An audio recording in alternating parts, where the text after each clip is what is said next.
Hello to all my story lovers. Welcome back in Storytime channel. I'm Pallavi reading interesting stories for you. Today I'm reading chapter number 10, The Guardian of the Gates. You know which is the book? The Wizard of Oz. We are continuing the 10th chapter. Now let's go through it. It was some time before the Cowardly Lion awakened, for he had lain among the poppies a long while, breathing in their deadly fragrance. But when he did open his eyes and roll off the truck, he was very glad to find himself still alive. I ran as fast as I could, he said, sitting down and yawning. But the flowers were too strong for me. How did you get me out? Then they told him of the field mice and how they had generously saved him from death. And the Cowardly Lion laughed and said, I have always thought myself very big and terrible, yet such small things as flowers came near to killing me, and such small animals as mice have saved my life. How strange it all is! But comrades, what shall we do now? We must journey on until we find the road of yellow brick again, said Dorothy, and then we can keep on to the Emerald City. So the lion, being fully refreshed and feeling quite himself again, they all started upon the journey, greatly enjoying the walk through the soft fresh grass, and it was not long before they reached the road of yellow brick and turned again towards the Emerald City, where the great Oz dwelt. The road was smooth and well paved now, and the country about was beautiful, so that the travelers rejoiced in leaving the forest far behind, and with it the many dangers they had met in its gloomy shades. Once more they could see fences built beside the road, but these were painted green, and when they came to a small house in which a farmer evidently lived, that also was painted green. They passed by several of these houses during the afternoon, and sometimes people came to the doors and looked at them as if they would like to ask questions. But no one came near them nor spoke to them because of the great lion, of which they were much afraid. The people were all dressed in clothing of a lovely emerald green color and wore pick hats like those of the Munchkins. This must be the land of Oz, said Dorothy, and we are surely getting near the Emerald City. Yes, answered the Scarecrow. Everything is green here. While in the country of Munchkins, blue was the favorite color, but the people do not seem to be as friendly as the Munchkins, and I am afraid we shall be unable to find a place to pass the night. I should like something to eat besides fruit, said the girl. And I am sure Toto is nearly starved. Let us stop at the next house and talk to the people. So, when they came to a good sized farmhouse, Dorothy walked boldly up to the door and knocked. A woman opened it just far enough to look out and said, What do you want, child? And why is that great lion with you? We wish to pass the night with you, if you will allow us, answered Dorothy. And the lion is my friend and comrade, and would not hurt you for the world. Is he tame? Asked the woman, opening the door a little wider. Oh, yes, said the girl, and he is a great coward too, so that he will be more afraid of you than you are of him.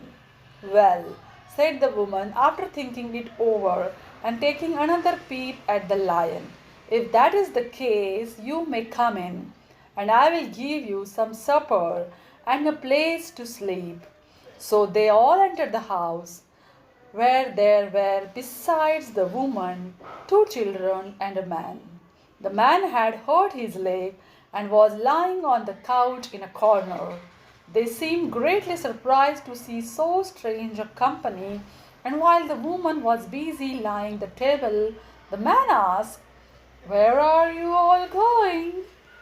"To the Emerald City," said Dorothy, "to see the great Oz." "Oh, indeed!" exclaimed the man. "Are you sure that Oz will see you?" "Why not?" she replied. "Why, it is said that he never lets anyone come into his presence. I have been to the Emerald City many times, and it is a beautiful and wonderful place. But I have never been permitted to see the great Oz, nor do I know of any living person who has seen him." "Does he never go out?" asked the Scarecrow. "Never. He sits day after day in the great throne room of his palace, and even those who wait upon him do not see him face to face." "What is he like?" asked the girl. "That is hard to tell," said the man thoughtfully. "You see, Oz is a great wizard and can take on any form he wishes, so that some say he looks like a bird, and some say he looks like an elephant, and some say he looks like a cat. To others he appears as a beautiful fairy or a brownie or in any other form that pleases him. But who the real Oz is when he is in his own form, no living person can tell." "That is very strange," said Dorothy. "But we must try in some way to see him, or we shall have made our journey for nothing." "Why do you wish to see the terrible Oz?" asked the man. "I want him to give me some brains," said the Scarecrow eagerly. "Oh, Oz could do that easily enough," declared the man. "He has more brains than he needs." "And I want him to give me a heart," said the Tin Woodman. "That will not trouble him," continued the man, "for Oz has a large collection of hearts of all sizes and shapes." "And I want him to give me courage," said the Cowardly Lion. "Oz keeps a great pot of courage in his throne room," said the man, "which he has covered with a golden plate to keep it from running over. He will be glad to give you some." "And I want him to send me back to Kansas," said Dorothy. "Where is Kansas?" asked the man in surprise. "I don't know," replied Dorothy sorrowfully, "but it is my home, and I am sure it's somewhere. Very likely. Well, Oz can do anything, so I suppose he will find Kansas for you. But first you must get to see him, and that will be a hard task, for the great wizard does not like to see anyone, and he usually has his own way. But what do you want?" he continued, speaking to Toto. Toto only wagged his tail, for strange to say he could not speak.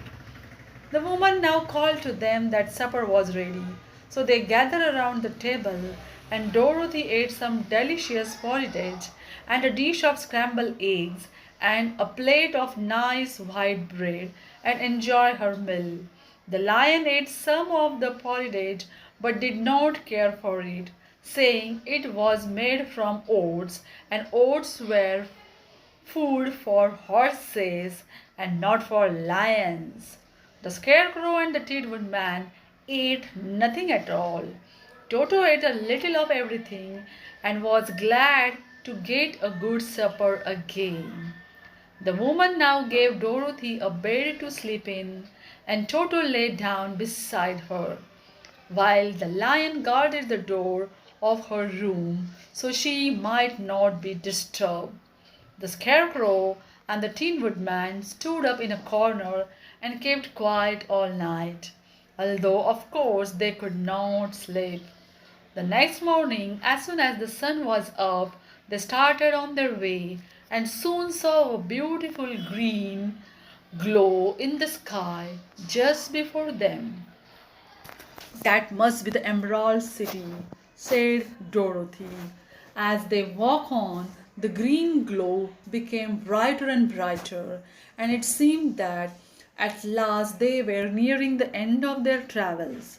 Yet it was afternoon before they came to the great wall that surrounded the city. It was high and thick and of bright green color. In front of them, and at the end of the road of yellow brick, was a big gate, all studded with emeralds that glittered so in the sun that even the painted eyes of the scarecrow were dazzled by their brilliancy.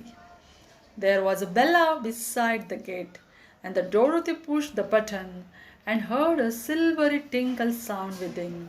Then the big gate swung slowly open, and they all passed through and found themselves in a high-out room, and the walls of which glistened with countless emeralds. Before them stood a little man about the same size as the Munchkins. He was clothed all in green, from his head to his feet, and even his skin was of a greenish tint. At his side was a large green box. When he saw Dorothy and her companions, the man asked, "What do you wish in the Emerald City?" "We came here to see the great Oz," said Dorothy. The man was so surprised at this answer that he sat down to think it over. "It has been many years since anyone asked me to see Oz," he said, shaking his head in perplexity. "He is powerful and terrible, and if you come on an idle or foolish errand to bother the wise reflections of the great wizard, he might be angry and destroy you all in an instant. But it's not a foolish errand, nor an idle one," replied the scarecrow. "It is important, and we have been told that Oz is a good wizard." "So he is," said the green man, "and he rules the Emerald City wisely and well. But to those who are not honest or who approach him from curiosity, he is most terrible, and few have ever dared ask to see his face. I am the guardian of the gates, and since you demand to see the great Oz, I must take you to his palace. But first you must put on spectacles." "Why?" asked Dorothy. "Because if you did not wear spectacles, the brightness and the glory of the Emerald City would blind you. Even those who live in the city must wear spectacles night and day. They are all locked on, for so ordered it when the city was first built, and I have the only key that will unlock them." He opened the big box, and Dorothy saw that it was filled with spectacles of every size and shape. All of them had green glasses in them. The guardians of the gate found a pair that would just fit Dorothy and put them over her eyes. There were two golden bands fastened to them that passed around the back of her head, where they were locked together by a little key that was at the end of the chain the guardians of the gates wore around his neck. When they were on, Dorothy could not take them off had she wished. But of course, she did not want to be blinded by the gate of the Emerald City. So she said nothing. Then the Green Man fitted spectacles for the Scarecrow and the Tin Woodman and the Lion and even on Little Toto, and all were locked fast with the key. Then the guardian of the gates put on his own glasses and told them he was ready to show them to the palace. Taking a big golden key from a peg on the wall, he opened another gate, and they all followed him through the portal into the streets of the Emerald City. This is the end of the 10th chapter.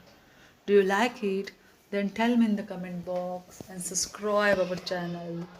Thanks for watching, guys.